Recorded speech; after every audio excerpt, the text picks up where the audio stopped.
Obboloonni kanaa lamaan garuu qullaa abbaa isaanii ilaaluu sodaatan jechuudha. Uffata dudda duuban deemanii qullaa abbaa isaa dhoksan uffata itti uffisan jechuudha. Ara namni kun dhugaadhuma obboleettii kana hin jaallata, obboleettii kana hin kabaja, obboleettii kanaaf dhugaadhuma jaalala dhugaa qaba otoo ta'e qullaa obboleettii kana ija jabaatee inni ilaalu ture jechuudha. Qullaa viidiyoo waraabuu miti qullaa ishee ija jabaatee inni ilaalu ture jechuudha. Garuu obboleessi kun obboleettii kanaaf jaalala nuusa akka inni hin qabne kabaja akka inni ishiidhaaf hin qabnedha. Qullaa dubartii tokkoo jechuun qullaa dubartoota hundumaati. Qullaa haadha isaati, qullaa obboleettii isaati. Qullaa dubartii tokko fuudhee miidiyaatti baasuun yookaan immoo qullaa obboleettii tokko ilaaluu jechuun qullaa haadha ofii ilaaluu jechuudha. Dhugaa dubbachuudhaaf. Dubartiin dubartiidha baqa wanti garaagara ishee godhu dubartoota addaarra wanti dubartiin tokko waan adda ishee godhu waan ishiin qabdu hin jiru jechuudha. Dubartoota kabajamoo jaallatamoo hordoftoota koo nagaanii faraarrii gaarummaan waaqayyoo isiniif haa baay'atu isiniin jechuun jaalladha. Guyyaa irraa kana dhimma obboleettii tokko qabadhee gara keessaan dhufe obboleettiin kun yaada keessan barbaade jechuudha. Biyaansi yaada nama tokko yaadi nama lama obboleettii kanaaf humna ta'a jabina ta'a jechuudha. Otuu isin ta'e maal gootu dhimma jedhuun qabadhee gara keessan dhufe jechuudha. Obboleettiin kun seenaa obboleettii kanaa gaafan isin qooduu gabaabatti obboleettiin kun dursa karaa wisaappiitii yaada kana kan isheen naaf qoodde akkan immoo karaa yuutuubii kiyya isin biraan ga'u waan isheen barbaadeef eeyyama isheetiin ala miti jechuudha. Obboleettiin kun seenaa ishee yookaan taatee ishee irratti ta'e akkas jechuudhaan kan isheen na biraan geesse jechuudha. Obboleettiin kun ofishiitii biyya Arabaa keessadha kan isheen jirtu jechuudha. Guyyaa tokko akka carraa ta'e akkuma nama kamiyyuu dubartiidha waan ta'eef hiriyaa qabdi yookaan jaalallee qabdi jechuudha.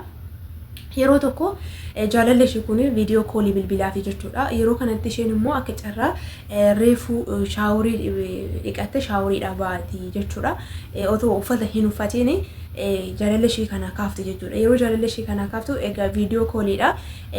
Viidiyoo ofii goote jechuudha. Yoo akka isheetti garuu viidiyoo ofii godheera jettee yaadde garuu viidiyoo ofii hin goone xarabbeessa ishee irra jiru ishee bukkee jiru irra geesseetu dhagna ishee moisturize gochaa akkasumas immoo uffata uffachaa turte jechuudha. Haa ta'u iyyuu malee jaalalleen ishee kun isheen yaada ishee keessatti kaameraa cufeera jettee yaaddi jechuudha. Haa ta'u iyyuu malee kaameraan hin cufne jaalalleen ishee kun isheettis hin himne kan isheen haasoftu immoo intinaadhaan jechuudha. Bolotosii eerfoonii bolotosiitiin quba hin qabne jechuudha. Uffadhee xumureetan itti mul'adhee itti haasaa jettee yaada ishee keessatti ariifachaa jirti malee viidiyoon banaa akka ta'e abada yaada ishee keessa hin jiru jechuudha. Yeroo kanatti jaalallee ishee kun maal godha? Iskiriinshuutii viidiyoo ishee waraabe jechuudha. Kan baay'ee nama gaddisiisu iskiriinshuutii viidiyoo ishee waraabe kanarratti guyyaa tokko egaa yeroo sanatti ittiin himne jechuudha. Yeroo sanatti ittiin himne turanii walitti bu'an jechuudha. Jaalallee ishee kanaan walitti bu'an maalittiin jira jaalalleen ishee kun akka viidiyoon ishee qullaa akka isa bira jiru itti hime jechuudha.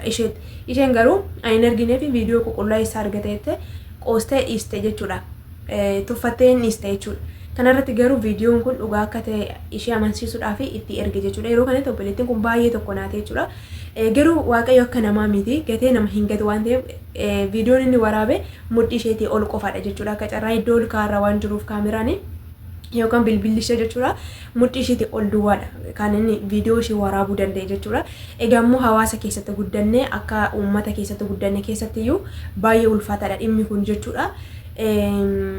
I don't know jechuun mucaan kun namni kun sammuu akkamii akka inni qabu nama ajaa'iba jechuudha. Qullaa dubartii tokko ilaaluun ija jabummaadhaan qullaa I don't know qullaa haadha ofii ilaaluu jechuudha baay'ee jechuudha. Qullaa obboleettii ofii ilaaluu jechuudha. Dubartiin addunyaa kanarra jirtu hundumti isaanii otoo walitti qabamaniyyuu wanti dubartii tokko irraa adda godhu hin jiru. Dhugaa dubbachuuf adda godhu hin jiru jechuudha. Dhiiras ta'e durbi addunyaa kanarra guuttee jirtu otoo walitti qabamtee durba tokko irraa wanti adda ishee godhu hin jiru. Akkasuma dhiira tokko dhiira kan biraati irraa wanti adda isa godhu hin jiru. Kanaaf namni kun garuu baay'ee kan nama gaddisiisu ija jabummaadhaan saalfii tokko malee qullaa obboleettii kanaa waraabe amma sababa kanaan obboleettii kana hin doorsisa jechuudha. Sababa viidiyoo kana of biraa qabuun isheen nama kana hin barbaaddu walitti bu'aniiru yookaan natti deebii yookaan immoo birrii na ergi yookaan immoo viidiyoo kana miidiyaa irratti gadhiisa itti jechaa jira jechuudha. An akka yaada kootitti wanta obboleettii kanaaf qoodeefii jira. Sagalee waaqayyoo kanaanii qullaa abbaa isaa argee obboloota isaatti himedha. Qullaa abbaa isaa waan hin dhoksiniif qullaa abbaa isaa waan hin saalfatiniif garuu abbaan isaa isa abaaree obboloota isaatiif garba akka inni ta'u bara baraan garbummaa keessa akka inni jiraatu isa godhe jechuudha.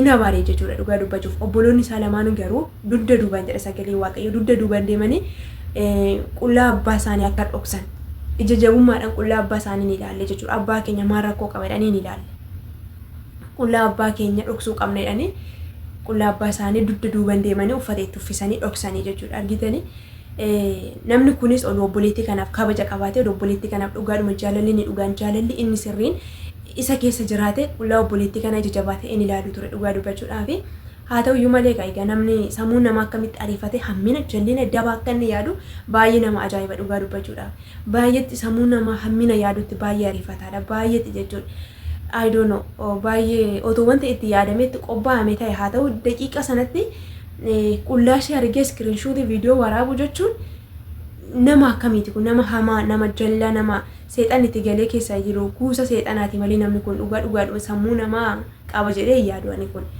I don't know waaqayyo araara isaaf haa godhu kanaaf mee oduu sin ta'e maal gootu obboleettiin kun yaada keessanii barbaadde waan ta'eef oduu sin ta'e maal gootu oduu akkana ta'e maal gootu sin keessattuu obboloonni dubartoota hedduun isaanii kan bifa kanaan dorsifaman abbaa manaa isaaniitiin jaalallee isaaniitiin nama amanan nama jaallatanii kan ganaman kan deebi'anii harki isaan irraa nyaatanii deebi'ee kan isaan ciniine hedduu isaaniiti jechuudha dhugaa dubbachuuf oduu sin ta'e maal gootu jettanii yaadu amma hawaasa keessatti guddanne naannoo keessatti guddannetti irraan kan ka'e malee jechuudha mudhiidha hol dhugaa dubbachuuf uummata gaambeellaa utuu argitanii qullaa deemu jechuudha inni xiqqaan inni guddaan haati ijoolleen hundumti isaanii qullaa deemu jechuudha hedduun isaanii uummata naannoo homarirra jiranis otoo argitanii immoo naannoo o'aa kan jiran baay'een isaanii qullaa deeman jechuudha indoom naannoo tokko tokkotti baala bicha marxifatanii kan deeman jiru bakka qaama isaanii bicha dhoksanii kanaa ol qullaa kan deeman jiru jechuudha garuu akka naannoo Oromiyaatti inni kuni